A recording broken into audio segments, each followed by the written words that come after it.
Hello folks, welcome to talk in town.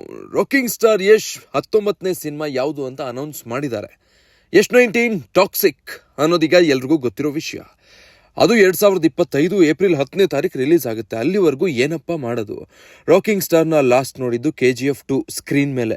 ಮತ್ತು ಇನ್ನೂ 1.5 ವರ್ಷ ಕಾಯ್ಬೇಕಲ್ಲ ಅಂತ ನೀವು ಅನ್ಕೊಂತಾ ಇದ್ರೆ ಅಷ್ಟೊಂದೆಲ್ಲ ವೆಯ್ಟ್ ಮಾಡಬೇಕಾಗಿಲ್ಲ ಗುರು. 2024ರಲ್ಲೇ 2 ಸಲ ಸ್ಕ್ರೀನ್ ಮೇಲೆ ನೋಡ್ಬೋದು ಅನ್ಸುತ್ತೆ. ಸಾರಿ 2023 ಎಂಡಲ್ಲಿ ಒಂದ್ಸಲ ಮತ್ತು 2024ರಲ್ಲಿ ಇನ್ನೊಂದು ಸಲ ಅಂತ ಅನ್ಸುತ್ತೆ. ಬ್ಯಾಕ್ ಟು ಬ್ಯಾಕ್ 3 ಸಿನಿಮಾ ಇದೆ ರೀ ರಾಕಿ ಬಾಯ್ದು ಅಂತ ಹೇಳ್ತಿದ್ದಾರೆ. ಸೊ ಆ ಅಪ್ಡೇಟ್ನ ನಾನು ನಿಮಗೆ ಕೊಡ್ತಾ ಇದ್ದೀನಿ. If in case yes or no ಅದು ಕನ್ಫರ್ಮೇಷನ್ ಸಿಕ್ಕಿದ ಮೇಲೆ ಮತ್ತೊಂದು ವಿಡಿಯೋ ಮೂಲಕ ಮತ್ತೆ ನಿಮಗೆ ಹೇಳ್ತೀನಿ. ಬಟ್ ಈಗ ಸಲಾರಲ್ಲೂ ರಾಕಿಂಗ್ ಸ್ಟಾರ್ ಇದ್ದಾರೆ ಅನ್ನೋದು ಗುಟ್ಟಾಗೇನು ಉಳಿದಿಲ್ಲ. ಈ ಚಿಕ್ಕ ಹುಡುಗಿ ಸಲಾರ್ ಸಿನಿಮಾಗೆ ಹಾಡು ಹೇಳಿರುವಂಥ ಪುಟ್ಟ ಗಾಯಕಿ ಮೀಡಿಯಾ ಜೊತೆ ಮಾತಾಡ್ಬೇಕಾದ್ರೆ ಯಶ್ ಸರ್ ಕೂಡ ಇದ್ದಾರೆ ಸಲಾರಲ್ಲಿ ಅನ್ನೋದನ್ನ ಗೊತ್ತಿಲ್ಲದೇನೋ ರಿವೀಲ್ ಮಾಡಿಬಿಟ್ಟಿದ್ದಾಳೆ. ಸೊ ಡಿಸೆಂಬರ್ 22ಕ್ಕೆ ಸಲಾರ್ ರಿಲೀಸ್ ಆಗ್ತಾ ಇದೆ. ಆ ಸಿನಿಮಾದಲ್ಲಿ ನೀವು ರಾಕಿಂಗ್ ಸ್ಟಾರ್ ರಾಕಿ ಬಾಯ್ ಯಶ್ನ ಸ್ಪೆಷಲ್ ಗೆಸ್ಟ್ ರೋಲಲ್ಲಿ ಕಣ್ ತುಂಬ್ಕೊಬಹುದು ಅನ್ನೋದು 99% ಕನ್ಫರ್ಮ್.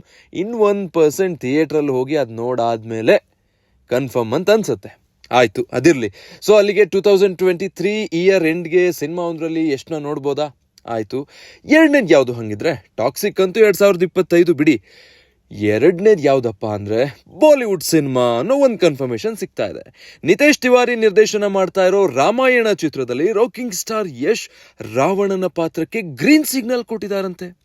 ತುಂಬಾ ದಿನದಿಂದ ಇದೊಂದು ಆಫರ್ ಇತ್ತು ಯಶ್ಗೆ, ಬಟ್ ಅವರು ಅದನ್ನು ರಿಜೆಕ್ಟ್ ಮಾಡ್ತಾನೆ ಬಂದಿದ್ರು ಅನ್ನೋದೇ ಅಪ್ಡೇಟ್ ಇತ್ತು. ಬಟ್ ಈಗ ಸಿಗ್ತಾ ಇರುವಂಥ ಮಾಹಿತಿ ಪ್ರಕಾರ ಯಶ್ ಈ ಆಫರ್ನ ಒಪ್ಕೊಂಡಿದ್ದಾರೆ ಅಂತ ಹೇಳಲಾಗ್ತಾ ಇದೆ. ಸದ್ಯ ಟಾಕ್ಸಿಕ್ ಸಿನಿಮಾ ಅನೌನ್ಸ್ ಮಾಡಿದ್ದಾರೆ. ಟಾಕ್ಸಿಕ್ ಫಸ್ಟ್ ಶೆಡ್ಯೂಲ್ ಮುಗಿದ್ಮೇಲೆ ಅಂದರೆ 2024 ಜೂನ್ ಅಥವಾ ಜುಲೈ ತಿಂಗಳಲ್ಲಿ ಈ ರಾವಣನ ಪಾತ್ರಕ್ಕೆ ನಿತೇಶ್ ತಿವಾರಿಗೆ ಡೇಟ್ಸ್ ಕೊಟ್ಟಿದ್ದಾರಂತೆ ಯಶ್ ಅನ್ನೋ ಮಾಹಿತಿ ಬಾಲಿವುಡ್ ಮೂಲಗಳಿಂದ ಗೊತ್ತಾಗ್ತಾ ಇದೆ. ಯಶು ರಾವಣನ ಪಾತ್ರ ಮಾಡಬೇಕಿತ್ತ ಬೇಡವಾ, ಅಥವಾ ಇಷ್ಟು ಪೀಕಲ್ಲಿರುವಾಗ ರಾವಣನ ಪಾತ್ರ ಯಾಕೆ ಮಾಡಬೇಕು? ಇಷ್ಟೆಲ್ಲ ಪ್ರಶ್ನೆಗಳಿದೆ. ಅಭಿಮಾನಿಗಳಿಗೂ ಅದರ ಪರ ವಿರೋಧ ಚರ್ಚೆಗಳಿದೆ. ರಾಕಿಂಗ್ ಸ್ಟಾರ್ ಯಶ್ ಕೂಡ ಅದನ್ನು ಅಷ್ಟೇ ಸೆನ್ಸಿಟಿವ್ ಆಗಿ ನೋಡ್ತಾರೆ. ಸೊ ಇದೆಲ್ಲದರ ಆಧಾರದ ಮೇಲೇ ಅವರು ಇಲ್ಲ ರಾವಣನ ಪಾತ್ರ ಮಾಡೋದು ಬೇಡ ಅನ್ನೋ ಡಿಸಿಷನ್ ತಗೊಂಡಿದ್ರು ಅನ್ನೋದು ಇದಕ್ಕೆ ಮುಂಚಿನ ಚರ್ಚೆ. ಬಟ್ ಈಗ ಅವ್ರ ಡಿಸಿಷನ್ ಚೇಂಜ್ ಆಯ್ತಾ? ಒಂದು ವೇಳೆ ಯಶ್ ರಾವಣನ ಪಾತ್ರ ಮಾಡ್ತಿದ್ದಾರೆ ಅಂದರೆ ಅದಕ್ಕೆ ನಿಮ್ಮ ಒಪಿನಿಯನ್ ಏನು ಅನ್ನೋದನ್ನು ಮೊದಲು ಕಮೆಂಟ್ ಮೂಲಕ ತಿಳಿಸಿ.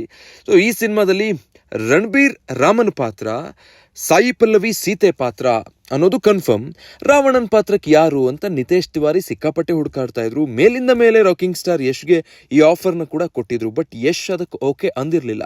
ಈಗ ಸಲಾರ್ ಸಿನಿಮಾದಲ್ಲಿ ಯಶ್ ಇದ್ದಾರೆ, ಮತ್ತೆ 2025ಗೆ ಟಾಕ್ಸಿಕ್ ರಿಲೀಸ್ ಆಗುತ್ತೆ ಅನ್ನೋದು ಅನೌನ್ಸ್ ಮಾಡಿದ್ದಾರೆ. ಈ ಗ್ಯಾಪಲ್ಲಿ ರಾವಣನ್ ಒಂದು ಕ್ಯಾರೆಕ್ಟರ್ ಮುಗಿಸೋಣ ಅಂತೇನಾದರೂ ಯಶ್ ಪ್ಲಾನ್ ಮಾಡಿದಾರಾ?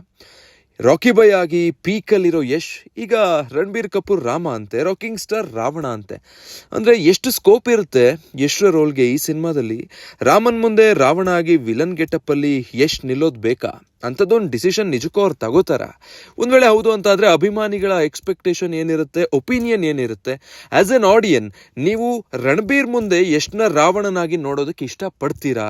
ಎಷ್ಟು ಒಂದು ವೇಳೆ ಈ ಡಿಸಿಷನ್ ತಗೊಂಡಿದ್ರೆ ಇದು ರೈಟ್ ಅಥವಾ ರಾಂಗ್ ಅನ್ಸುತ್ತಾ ನಿಮಗೆ? ಅದರ ಬಗ್ಗೆನೂ ಹೇಳಿ.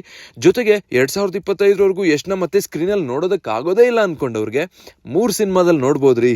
2023 ಡಿಸೆಂಬರ್ 22ನೇ ತಾರೀಕು ಸಲಾರಲ್ಲಿ, ಮತ್ತು ಅದಾದಮೇಲೆ ಮುಂದಿನ ವರ್ಷ ರಾಮಾಯಣ ಸಿನಿಮಾದಲ್ಲಿ, ಅದಾದಮೇಲೆ 2025 ಏಪ್ರಿಲ್ ಟಾಕ್ಸಿಕ್ ಅಲ್ಲಿ. ಇದೆಲ್ಲದಕ್ಕೆ ಸಂಬಂಧಪಟ್ಟ ಹಾಗೆ ನಿಮ್ಮ ಅಭಿಪ್ರಾಯಗಳನ್ನು ಬೇಗ ಕಮೆಂಟ್ ಮೂಲಕ ತಿಳಿಸಿ.